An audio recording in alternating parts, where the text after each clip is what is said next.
Hello guys, कैसे हो आप सब। आई होप आप सब अच्छे होंगे। तो भाई आज फिर एक नई वीडियो लेके आए हैं एक नए टॉपिक के साथ। तो आज का हमारा टॉपिक है कि भाई how much hours a student can work in Germany. तो भाई जो मैंने वीडियो बनाई थी उसमें ये था कि how much money a student can earn in Germany. तो उस वीडियो को देख के सब्सक्राइबर्स का फ़ोन भी आया था और कुछ नए बंदे भी जुड़े थे अपने साथ। तो उनका कॉल आया था, तो उन्होंने बताया कि भाई मैं ऐसे ऐसे करके बर्लिन आना चाहता हूँ और मेरे को यहाँ कहा गया है कि आप 3,000 यूरो महीना कमा सकते हो, मतलब एजेंट के द्वारा या फिर उसके कोई फ्रेंड वगैरह हैं उनके द्वारा। तो मतलब रियलिटी रहना चाहिए। तो भाई आज आप इस वीडियो में क्लियर कर देंगे कि आप कितने घंटे काम कर सकते हो, कितने घंटे आप काम नहीं कर सकते। तो आज का हमारा टॉपिक है how much hours a student can work in Germany. तो भाई अब बात करते हैं कि कितने घंटे स्टूडेंट्स यहाँ पे काम कर सकता है जर्मनी में।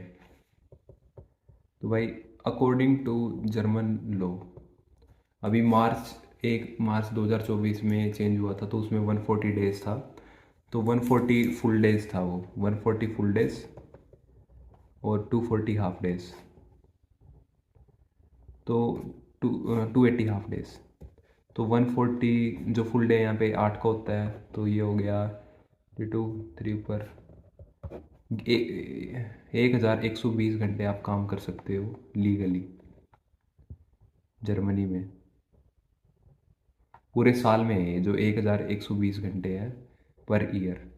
अब बात करते हैं कि भाई 1,120 घंटे इसको हफ्ते में या फिर महीने में कैसे करें। तो भाई वही अगर आप पार्ट टाइम जॉब की बात करें तो पार्ट टाइम जॉब क्या होती है, उसका जो कॉन्ट्रैक्ट होता है वो होता है 87 आवर्स का। या फिर आप वो पार्ट टाइम कैसे कर रहे हो उसका डिपेंड है। पार्ट टाइम के यहाँ पे 3 होते हैं जैसे कॉन्ट्रैक्ट ना। तो पहला तो है भाई कि आप 20 आवर्स पर वीक कर रहे हो। 20 आवर्स पर वीक यानी कि आप कमा रहे हो 80 आवर्स पर मंथ। दूसरा है पार्ट टाइम के साथ मिनी, यानी कि पार्ट टाइम प्लस मिनी। तो मिनी जॉब का यहाँ पे क्या सीन है, मिनी जॉब यहाँ पे होती है 12 घंटे पर वीक, यानी कि 4 वीक होंगे तो 12 चौके 48, 48 आवर्स पर वीक। तो 48 आवर्स प्लस 80 आवर्स, तो ये हो गया हमारे पास 128 आवर्स, यानी कि 130 आवर्स। तो अगर आप पार्ट टाइम जॉब और मिनी जॉब कर रहे हो तो वो आप 130 घंटे कर सकते हो महीने। अगर आप सिर्फ मिनी करते हो तो आप 48 या 50 आवर्स काम कर सकते हो मैक्सिमम। तो ये था भाई पार्ट टाइम जॉब का और मिनी जॉब का। जो स्टूडेंट है भाई, अगर वो पूरा साल जॉब करेगा तो पूरा साल या तो वो पार्ट टाइम जॉब कर सकता है या फिर वो मिनी जॉब कर सकता है, या फिर दोनों को इकट्ठे करे तो कर सकता है। लेकिन अगर बात करें हम फुल टाइम जॉब की, जो हमारा वीज़ा क्राइटेरिया है, यानी कि जब तक हमारे 1,120 घंटे होते हैं तब तक हम part time job mini job कर सकते हैं या फिर फुल टाइम जॉब कर सकते हैं। और ये जो घंटे हैं ये स्टार्ट कब होते हैं, ये घंटे स्टार्ट होते हैं जनवरी से लेके दिसंबर तक। तो अगर कोई बंदा अप्रैल में आया है, तो अगर वो अप्रैल में आता है तो अप्रैल में आने के बाद अगर वो पार्ट टाइम और मिनी जॉब करे तो वो पूरा बचे हुए पूरा साल कर सकता है। लेकिन अगर कोई बंदा शुरू में जनवरी में आता है तो वो सिर्फ पार्ट टाइम ही करे तो तब जाके उसके कंप्लीट होते हैं, या फिर 1 या 2 महीना उसके साथ मिनी जॉब कर ले पार्ट टाइम के साथ तो वो कंप्लीट हो जाते हैं। अब बात करते हैं भाई फुल टाइम की। जो स्टूडेंट है, अगर वो आया है अगस्त में, तो अगस्त में आने के बाद उसके पास क्या बच गया, सितंबर, अक्टूबर, नवंबर, दिसंबर, 4 मंथ बच गए। 4 मंथ में 120 दिन होते हैं। और अगर वो अगस्त के मिड में आया है तो 15 को जोड़ दो, तो 120 + 15 135 डेज। सो वो अगर वो 135 डेज फुल टाइम भी काम करता है तो भी कोई प्रॉब्लम नहीं है। तो यानी कि जो स्टूडेंट है वो फुल टाइम जॉब कर सकता है, लेकिन वो 140 दिन जो है फुल टाइम जॉब कर सकता है। ये है साल के, यानी कि अगर कोई अगस्त में या फिर जुलाई में आता है तो वो फुल टाइम जॉब करे तो कोई ऐसा लंबा चौड़ा इशू नहीं है, वो फुल टाइम जॉब कर सकता है। अब बात करते हैं कि भाई फुल टाइम जॉब में अर्निंग ज़्यादा है या फिर पार्ट टाइम में, या और प्लस मिनी में, किस में ज़्यादा है। देखो भाई वही मेन बात है यार, घूम फिर के वहीं पे बात आ रही है। मिनी जॉब जो होती है वो 50 घंटे की होती है। वैसे तो 48 की होती है, आप 2 एक्स्ट्रा ही लगा लो तो 50 की होती है। अगर हम वही 12 का रेट लगाएं तो 50 × 12 यानी कि 600 यूरो। तो 600 यूरो वो यहाँ से कमा लेगा। किससे? मिनी जॉब से। अब बात करते हैं पार्ट टाइम। पार्ट टाइम जो होती है भाई वो होती है 80 आवर्स की। तो 80 आवर्स वो पार्ट टाइम करेगा तो वही 12 का रेट लगाएं तो 960 यूरो हो जाता है। अगर वो पार्ट टाइम और मिनी दोनों कर रहा है यानी कि पार्ट टाइम प्लस मिनी, तो ये हो गया 960 प्लस 600, तो ये हो गया भाई 1560। तो मतलब वो इतने पैसे कमा सकता है, यानी कि 1560। इसमें जो पार्ट टाइम पे टैक्स लगेगा, मिनी जॉब पे कोई टैक्स नहीं होता। तो 600 यूरो तो एज इट इज़ जेब में आएंगे, और जो पार्ट टाइम पे उस पर 101 यूरो टैक्स लगेगा। तो 1460 यूरो बच गए 100 यूरो घटाने के बाद। तो मतलब वो इतने कमा सकता है पार्ट टाइम और मिनी में। अब बात करते हैं भाई फुल टाइम में। अब फुल टाइम की बात है कि आपका वेज बराबर कितना है। अब फुल टाइम की बात करें, फुल टाइम मान लो वो कर रहा है 15 यूरो के हिसाब से, तो वो फुल टाइम करेगा 160 घंटे। तो 160 को 15 से करो तो ये लगभग अगर हम 150 घंटे मान लेते हैं कि 150 घंटे उसने काम करा।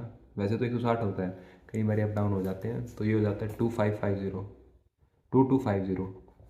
मतलब 2250 उसका। इसमें से टैक्स टुक्स काट के उसके पास लगभग वही यार 1900 से 2000 यूरो वो यहाँ पे कमा लेगा। तो ये था भाई पार्ट टाइम फुल टाइम का।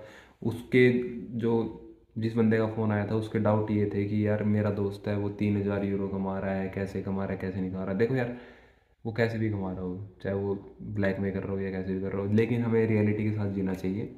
तो रियलिटी में मैंने आपको बता दिया कि भाई इतना कुछ सिस्टम बनता है पार्ट टाइम मिनी का, फुल टाइम का, और सिंपल मिनी का, और सिंपल पार्ट टाइम का। ठीक है, तो बाकी वीडियो इन्फॉर्मेटिव लगी हो तो बताना।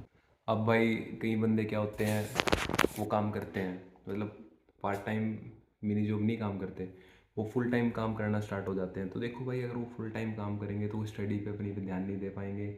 या फिर अगर वो फुल टाइम काम करते हैं तो साल के एंड में क्या होता है, मतलब आपका वीज़ा एक्सपायर हो जाता है। 1 साल का इंडिया से वीज़ा लग के आता है, उसके बाद यहाँ पे आके वो 2 साल का एक्सटेंड आप करवाते हो। तो अगर जब वो वीज़ा एक्सपायर होता है तो ये सारी चीज़ें देखी जाती हैं कि उसने कितना टैक्स दिया है, कितने घंटे काम करा है, कैसे क्या कुछ है। अगर वो एक्सीड कर रहा होगा तो अगला एक्शन जो होगा वो गवर्नमेंट लेगी, अपना उसमें कोई रोल नहीं है।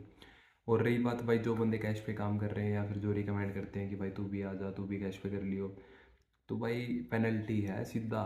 मतलब 10,000, 2,000, 5,000 यहाँ से पेनल्टी स्टार्ट होती है अगर आप कैश पे काम करते हो पकड़े जाते हो। अभी रिसेंटली एक बंदा पकड़ा गया था, उसके ओनर पे भी पेनल्टी लगी, और इसके बाद क्या कहते हैं भाई उसको डिपोर्ट भी करा गया। तो यही है कुल मिला के भाई कि कैश पे मत करो तो ही सही है। और रही बात भाई जो बंदे कर रहे हैं, कल को बाई चांस भगवान ना करे अगर रेड हो जाती है, कंट्रोलर ऑडिटर जो भी यहाँ पे आता है, तो फाइन तो दोनों को भरना पड़ेगा ना, जो ओनर उसको रख रहा है उसको भी और जो कर रहा है उसको भी। तो ये चीज़ अपना थोड़ा देखो, मतलब पहले इन्फॉर्म कर देना चाहिए। लोग कर लेते हैं यार, तो ऐसा नहीं करना चाहिए। हाँ, जब आप लीगली काम कर सकते हो तो आपको इलीगली काम करना ही क्यों है। अब चलो आप कहीं पुर्तगाल वगैरह से आए हो, आपके पास नहीं है ऑप्शन, तो आप करो कैश पे। यार अब जब आप जर्मनी स्टडी वीज़ा पे आए हो, सब कुछ आपका डॉक्यूमेंट वगैरह है, तो इलीगल काम करना ही क्यों है, कल को क्यों ही फंसना। तो भाई ये था यार वीडियो में। तो उस लड़के को भी मैंने क्लियर कर दी थी सारी चीज़ें भाई कि रियलिटी के साथ जियो, तो मतलब ऐसा कुछ नहीं है। ठीक है, तो बाकी वीडियो कैसी लगी बताना। अगर वीडियो अच्छी लगी हो तो लाइक करना, कमेंट करना, शेयर करना। बाकी वीडियो देखने के लिए thank you so much guys. बाकी व्यूअर्स ज़्यादा हैं यार, सब्सक्राइब बहुत कम करते हैं, तो मैं तो ये रिकमेंड करूँगा कि सब्सक्राइब भी साथ साथ में कर दिया करो। थोड़े सब्सक्राइबर बढ़ जाएंगे, हमारा भी कॉन्फिडेंस बूस्टअप होगा, और हम ऐसे ही नया नया कंटेंट आपके लिए लेके आते रहेंगे। तो वीडियो देखने के लिए थैंक यू सो मच।